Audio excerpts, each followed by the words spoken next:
సాయి శివాని భక్తి పాటలు. సాయి శివాని భక్తి పాటలు. Please like, share, comment, subscribe to my channel. Om Shri మహాగణాధిపతయే నమః. ఓం శ్రీ గురుభ్యో నమః. జై గురుదత్త. శ్రీపాదరాజం శరణం ప్రపద్యే. దిగంబర దిగంబర శ్రీపాదవల్లభ దిగంబర. శ్రీపాదవల్లభుని సంపూర్ణ చరితామృతంలో 9వ అధ్యాయం తెలుసుకుంటున్నాం కదండి. ఈరోజు సమర్థ సద్గురువే షిరిడి సాయిబాబాగా అవతరించుట తెలుసుకుందాం. శ్రీపాదుల వారు ఇలా అన్నారు: తాత, నేను నరసింగ సరస్వతిగా మరాఠ దేశమున అవతరించదలచితిని. తిరుమల దాసుని కూడా మరాఠ దేశమునకు రమ్మనుచుంటిని అన్నారు. శ్రీధర అవధానుల వారి నోటి మాట రాలేదు. అంతటా నేను ఇలా అన్నాను: ఎప్పుడు, ఏ రూపములో, ఏ జన్మములో నేను ఉన్నను, నన్ను దయతో కనిపెట్టి ఉండవలసిన బాధ్యత మీది. నాకు మీ యొక్క బాలకృష్ణుని రూపమునందు మక్కువ ఎక్కువ.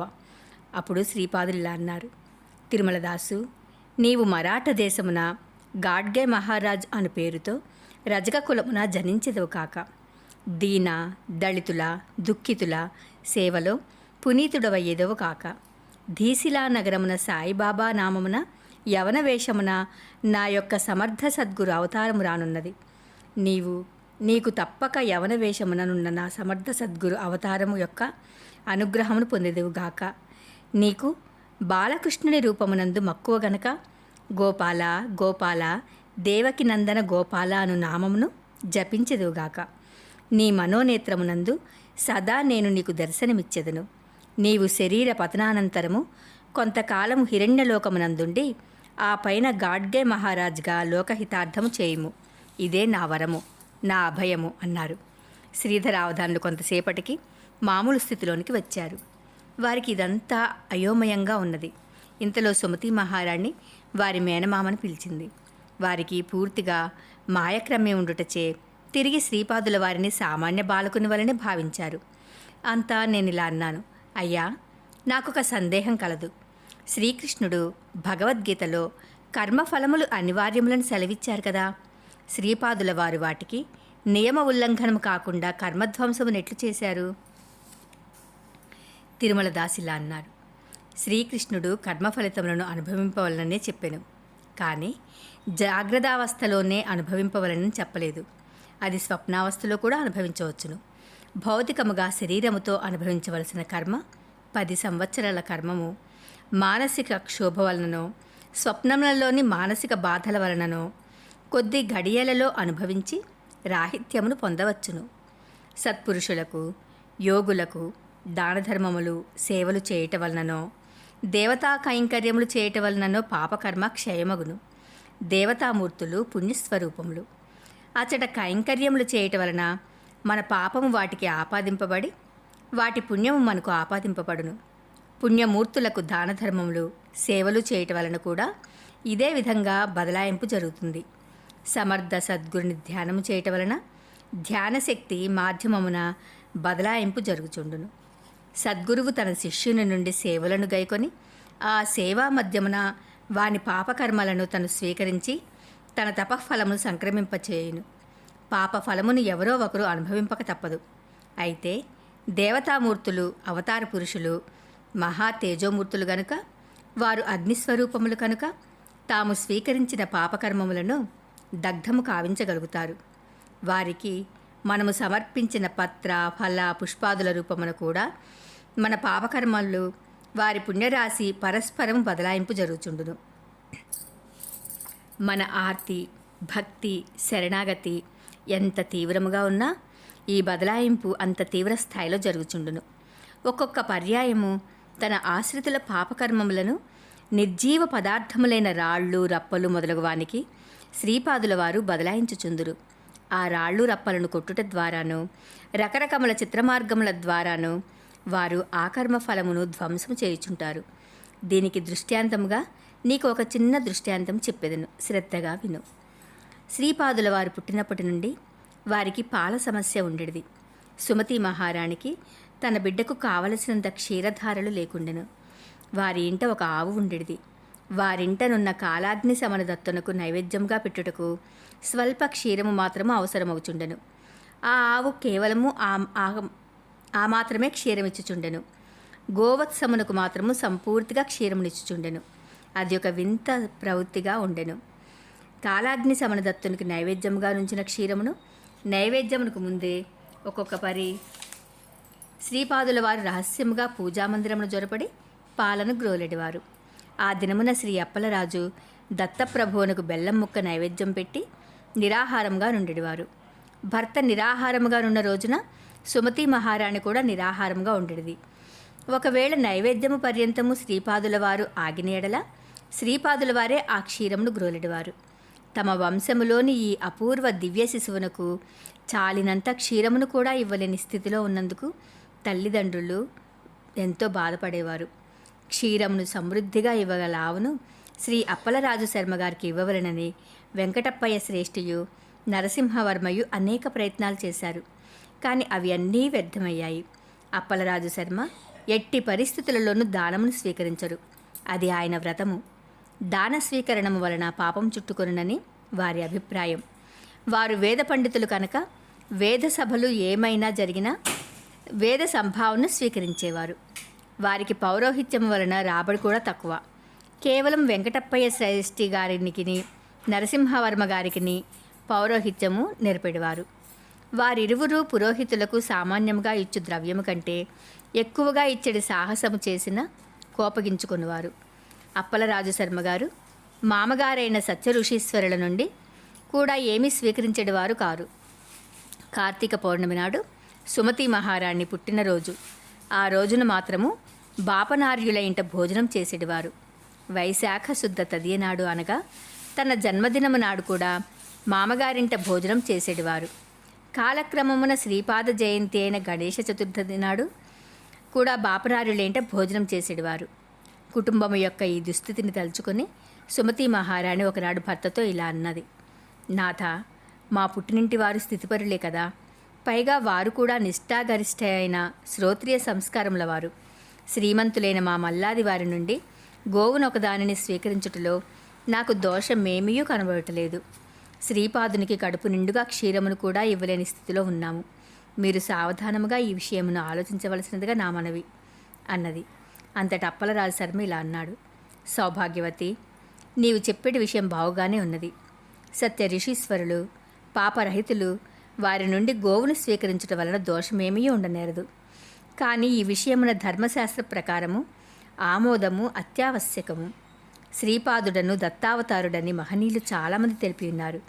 శ్రీపాదుని జననము పూర్వము నుండి ఇప్పటి వరకు అత్యంత ఆశ్చర్యకరమైన విషయములు నడుచుచున్నవి.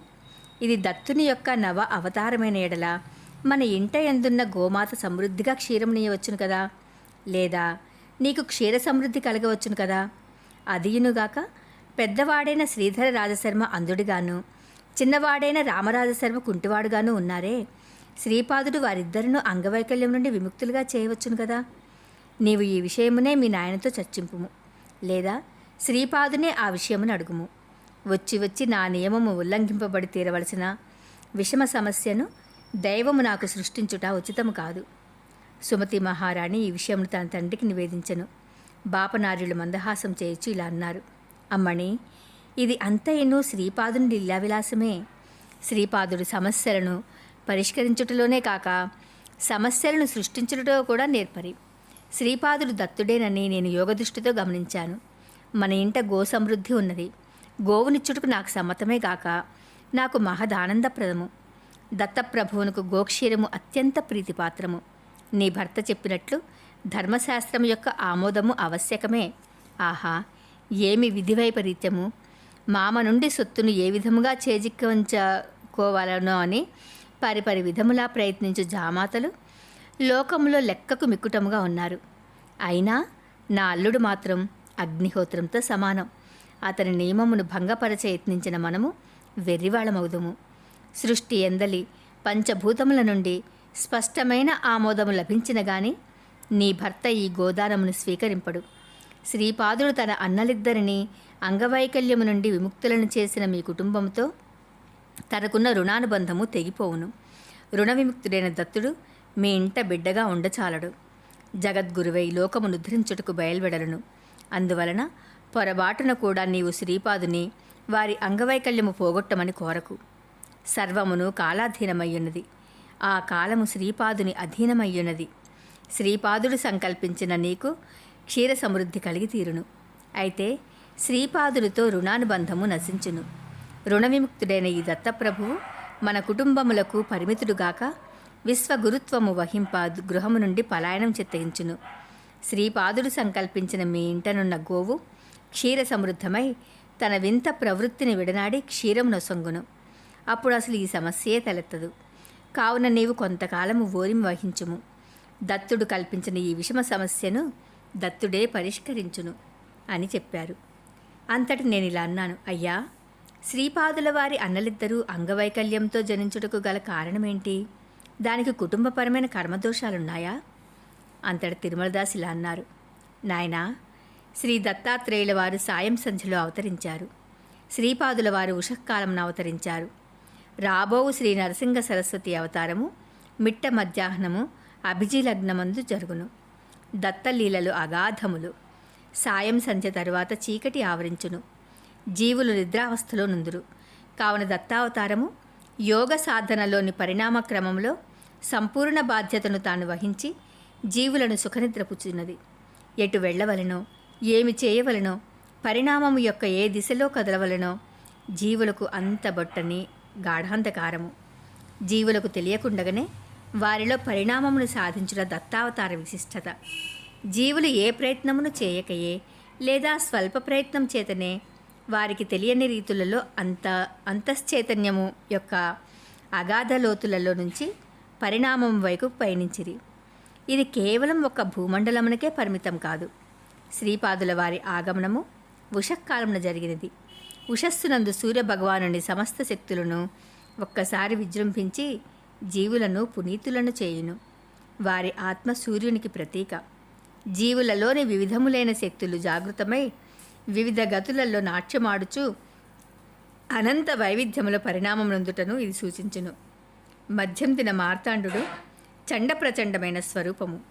ఆత్మసూర్యుడు తన సంపూర్ణ శక్తులను విచ్చలవిడిగా సమృద్ధిగా వెదజల్లుచు జీవులను జాగృతం చేయుట నరసింహ సరస్వతి అవతార ప్రయోజనము. ఈ విషయములు వారి యొక్క విశ్వవ్యాప్త చైతన్యమునకు సంబంధించిన విషయాలు. దత్తావతారమునకును శ్రీపాద శ్రీవల్లభ అవతారమునకు మధ్యన కాళరాత్రి నడిచినది. అది కేవలం మహా అంధకార స్వరూపము. దానికి ప్రతీకగా పెద్దన్నగారైన శ్రీధర రాజశర్మ జన్మించారు. ఆ రాత్రి గడిచిన తదుపరి ఉన్న స్థితి సంశయములు, నాస్తికవాదములు, కుతర్కములు, వక్రభాష్యములు వగైరా ఉన్న స్థితి. దానికి ప్రతీకగా చిన్నన్నగారైన శ్రీ రామరాజశర్మ జన్మించారు. ఏ జీవి అయినా మహాంధకార సదృశ్యమైన తమస్సును విడనాడి కుతర్కములు, శంకలు, వక్రభాష్యములు మొదలైన వాటితో కూడిన మనశ్చాంచల్య స్థితిని అధిగమించిన తదుపరి శ్రీపాద శ్రీవల్లభుల అనుగ్రహమును పొందగలరు. ఇది దీనిలోని రహస్య విషయము.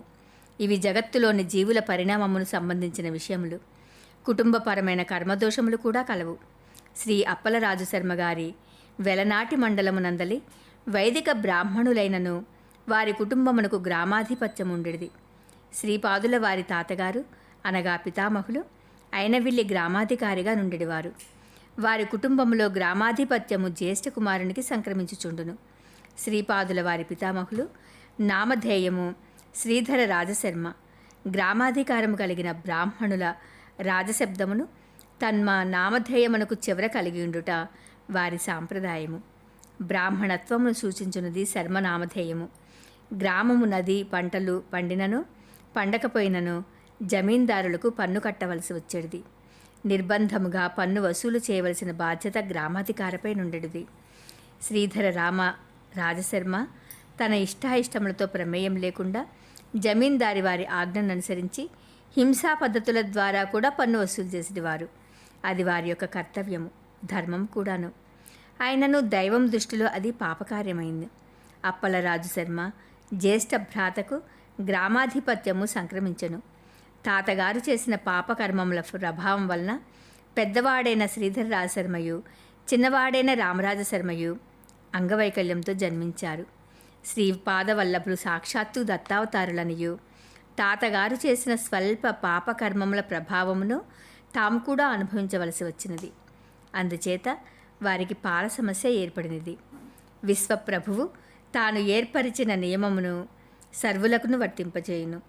తాను అవతారముగా వచ్చినను కూడా పాపకర్మమును తాను అనుభవించ మనకు మార్గదర్శకత్వం వహించును.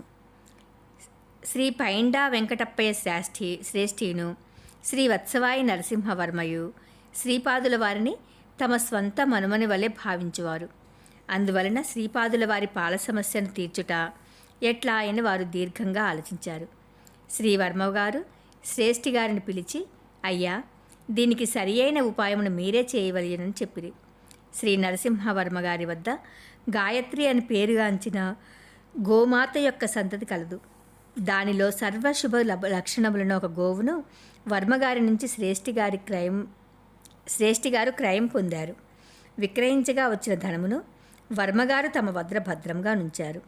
ఇంతలో వర్మగారింట పౌరోహిత్యం నిమిత్తము అప్పల రాజశర్మ గారు వచ్చారు. వారికి ఈ గోవిక్రయ ధనమును వర్మగారు సంగిరి. పౌరోహిత్యము జరుపునప్పుడు సంభావన నిమిత్తము సామాన్యముగా ఇయ్యబడు మొత్తం కంటే ఇది చాలా ఎక్కువగా నుండెను. అప్పల రాజశర్మ గారు ధర్మబద్ధముగా తాను తీసుకోవాల్సిన ద్రవ్యమును మాత్రమే తీసుకొని మిగతా ధనమును తిరస్కరించారు. అంతటా వర్మగారు తాము కూడా మిగతా ధనమును తీసుకున్నటకు అంగీకరింపలేదు.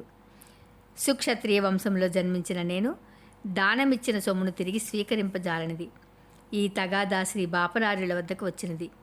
బ్రాహ్మణ పరిషత్తు సమావేశమైనది. సభలో శ్రీ బాపనార్యులు ఇలా ప్రకటించారు: అప్పల రాజశర్మ నిరాకరించిన ఈ మొత్తమును తీసుకున్నట్టుకు ఇష్టపడే వారు తీసుకోవచ్చును. అనేక మంది బ్రాహ్మణులు ఆ మొత్తమును తమకు ఇప్పించవలసిందిగా పోటీ పడిచొచ్చారు. ఇది ఎంతైనా విడ్డూరమైన విషయము. జై గురుదత్త. శ్రీపాదరాజం శరణం ప్రపద్యే. దిగంబర దిగంబర శ్రీపాదవల్లభ దిగంబర. 9వ అధ్యాయంలో ఇంకా మరికొన్ని విశేషాలు రేపటి రోజున తెలుసుకుందాం. జై గురుదత్త.